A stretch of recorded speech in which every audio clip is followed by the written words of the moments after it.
Hi everyone! So it is quite the dreary rainy day here today, which makes this an excellent day to get caught up on some plant chores that I need to get caught up on desperately. Thankfully, I'm actually on top of watering my plants right now. However, I have fallen behind on doing the flushes for all of my plants that are in leca. So that is like probably the biggest project that we have to get done today.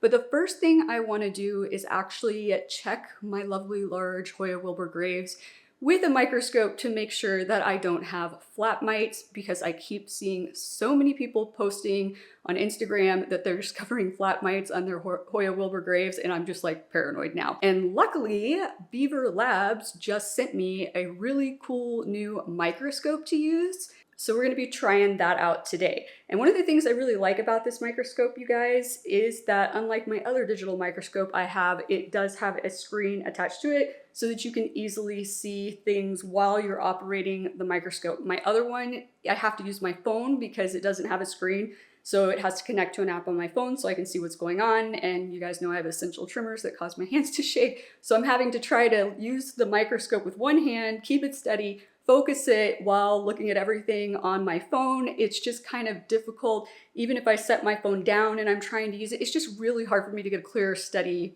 image with that one. So I think this is gonna work way better. So we're gonna go ahead and give this a try here in a second. And then we do have a few other little odds and ends plant chores that we need to do today. So we'll get into that more in a bit. But let's go ahead and grab the Hoya Wilbur graves and give this a try. All right, you guys, so I've got this turned on. We're just gonna put the leaf under the bottom here, and then we just rotate this to focus it in and out.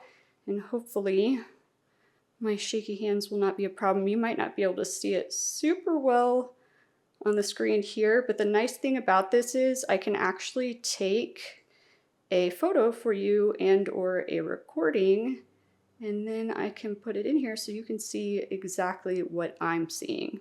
Okay, so looking at this first leaf, I see some cat fur and probably some dust, but other than that, this leaf looks pretty clear to me. So looking at a different leaf, once again, cat fur, not surprising, does look like some dust going on this leaf as well. Let's move around a bit. There's some weird kind of orange spots, but I mean, they don't look big enough to be like any kind of mite, spider mite or flat mite, so I'm not too concerned about that. Let's see if I can get better focus. Yeah, I kind of feel like that's not anything to worry about. Let's check one more leaf in a different area. I do see, let's see, some more of those speckles that we're not sure what they are. You know what? I just remembered we can zoom in on this. Let me, oh, that's zooming out. Let's go the opposite direction. Where is the button? There it is. Okay, let's zoom in and get refocused and see if maybe we can get a better look at what some of these colored spots we're seeing are. So there's one spot that kind of looked funky. Let's see here. Here we can kind of see more of the black speckles. Where were the orange ones? Oh, there's one of the orange ones. Okay, that definitely is not any kind of insect. That's probably just some dust, so we're good. Well, super happy that my Hoya Wilbur graves does not have any pests on it, and definitely love this microscope so much more than the one I already have, you guys. Like, so much easier to operate. I like that you can get zoom in and zoom out more because my other one just has one setting, basically. It was super easy to operate. I didn't really clearly point out when I was saying you can take videos or take photos with it, that you have to start the video or take the photo using the app, but it's pretty easy. I just press record and then I can ignore my phone and just use the microscope. So much easier to operate. I'm really happy that they sent this to me. This is pretty awesome in my book. I do have a link that I will put in the description below for you guys if you want to check it out and potentially get one for yourself. Full disclosure, I do make a tiny commission off of it, so thank you in advance if you do make a purchase. But let's move on to our next chores, which actually, you know what? The first thing I want to do is, when I was watering my plants yesterday, I don't even know how I've stayed on top of watering. I've been really good about being on top of watering lately, you guys. It's pretty amazing. But I did have a short window of time in which to do it yesterday, so I was kind of like rushing as fast as I could. And I did notice that some of my plants had some yellowing leaves that need to be removed, which normally I do that when I'm watering them, but because I was in a rush to get to an appointment on time, I didn't. So let's go around first and let's get all of those yellow leaves off the plants. There were a few plants that had some extra long runners I wanted to remove too, so let's just knock that out. And then I think after that, maybe we'll move on to the leca flushes.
Okay, so happy we can cross that off the list. So I'm gonna start collecting all of the plants that are in leca here in a second so we can get started on that.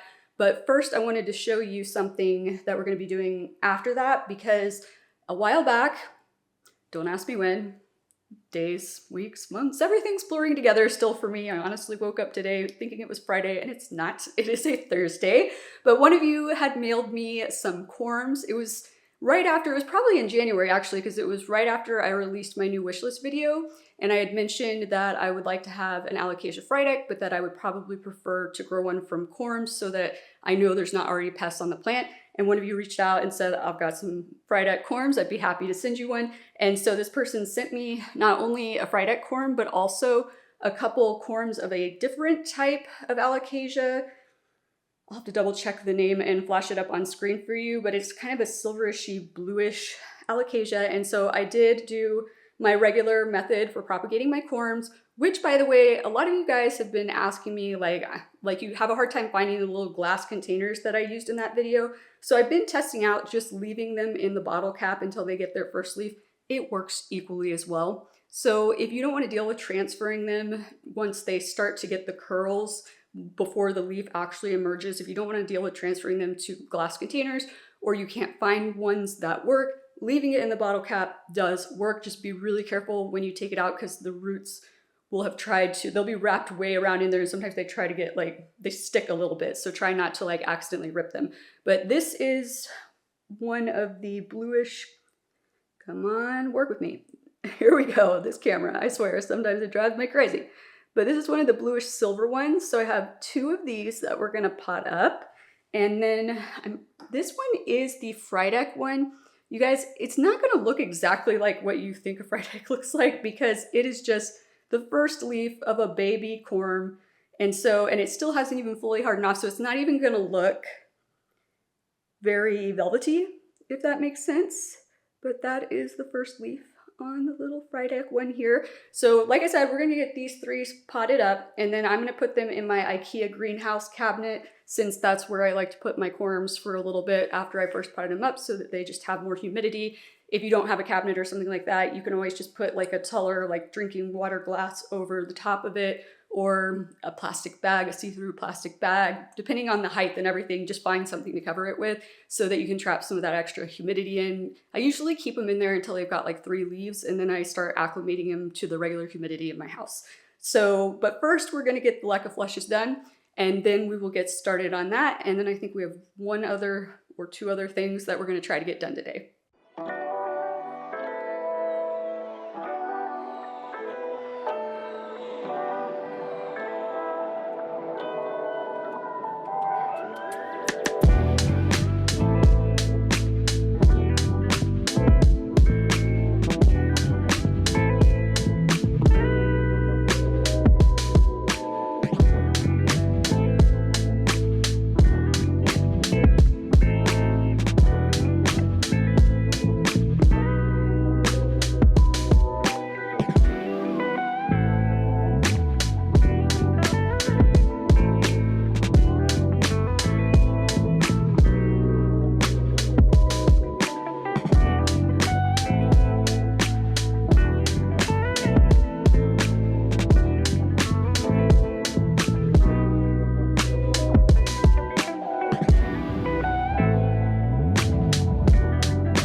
Okay, I got all the plants put back in their homes. That honestly took longer than I thought it was going to take, but oh well, at least it's done now. I don't have to think about it for another 2 weeks. So I'm gonna mix up some of my forest floor mix real quick because that's what we need to pot up the corms. I'm gonna grab the little cups that I need that we're gonna put them into, and then we're gonna get started. That we should be able to knock that out pretty quickly. And then after that, I think we're gonna propagate, but we'll see.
guys, that is done. We can cross that one off the list. So I said I think we're going to propagate right now, and what I want to propagate is my Calathea warskowesii. So as you guys know, it did flower for the second time for me at the very beginning of January, which is the exact same time that it flowered last year for me. We did end up actually getting a total of 5 flowers this year as opposed to the 4 we got the year before, but they are overgrown now and the flower part has actually died off, and we're getting a bunch of new leaves coming in from those spots. And so I want to go ahead and cut those off, get them started propagating in water, and that way the plant can focus its energy on its bigger leaves that are down below where the flowers were. Because what I have found is, like, the longer I leave those on, the bracts, the flower bracts on, after the flowers died off, the more energy the plant puts into producing leaves on those bracts than it does on producing leaves on the rest of the plant. So I want to go ahead and get those off. So let's just go ahead and head into the bedroom and we will get that knocked out real quick.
All right, those are good to go. And you guys, there was one other thing I was thinking I was going to do with you guys in this video, but honestly, the more I thought about it, like, it's going to be part of another video, and honestly, it kind of feels like it should be just all of it should be in that video versus introducing it to you in this video. So I've decided I'm going to do that one off camera. Well, I mean, I'm still going to record it for the other video. I'm going to do it off of this video, and you guys will be getting it here in the near future. So don't worry, don't feel like you're missing out. You are going to see what I'm about to do, just not right now. But I'd like to thank you guys for coming along with me on these chores today. If you've enjoyed this video, please be sure to click that like and/or subscribe button down below, and I look forward to seeing you guys again next time.